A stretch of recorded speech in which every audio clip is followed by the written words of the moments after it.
विकास आणि सुविधांच्या मोठमोठ्या घोषणा केल्या जात असल्या तरी पालघर जिल्ह्यातील दुर्गम भागात आजही मूलभूत सुविधांचा गंभीर अभाव असल्याचे विदारक वास्तव पुन्हा एकदा समोर आले आहे।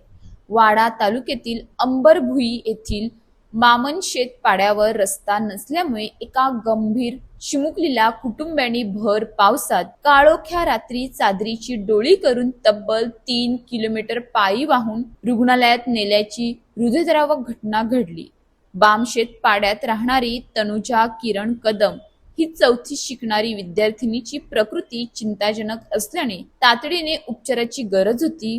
मात्र गावापर्यंत पोहोचण्यासाठी रस्ता नसल्याने रुग्णवाहिका तर दूरच साधे वाहनही पोहोचू शकले नाही। अखेर नातेवाईकांनी चादरीची डोळी तयार केली आणि मुसळधार पाऊस, चिखल, घसरडा मार्ग आणि अंधाराचा सामना करत तिला सुमारे 3 किलोमीटर खांद्यावरून वाहत मुख्य रस्त्यापर्यंत आणले। त्यानंतर तिला निंबवली गणेशपुरी येथे रुग्णालयात दाखल करण्यात आले असून तिच्यावर उपचार सुरू आहेत। ही घटना केवळ एका कुटुंबाची वेदना नसून प्रशासनाच्या विकासाच्या दाव्यांवर प्रश्नचिन्ह उभे करणारी आहे।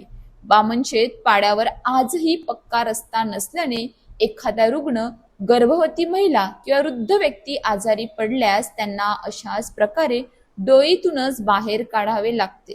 स्थानिकांनी अनेकदा रस्त्याची मागणी करूनही प्रशासनाकडून केवळ आश्वासनांचीच खैरात मिळाल्याचा आरोप ग्रामस्थांनी केला आहे। एका बाजूला विकासाच्या योजनांचा गाजावाजा केला जात असताना दुसऱ्या बाजूला एका निष्पाप चिमुकलीला उपचारासाठी डोलीतून जीव मुठीत धरून प्रवास करावा लागतो।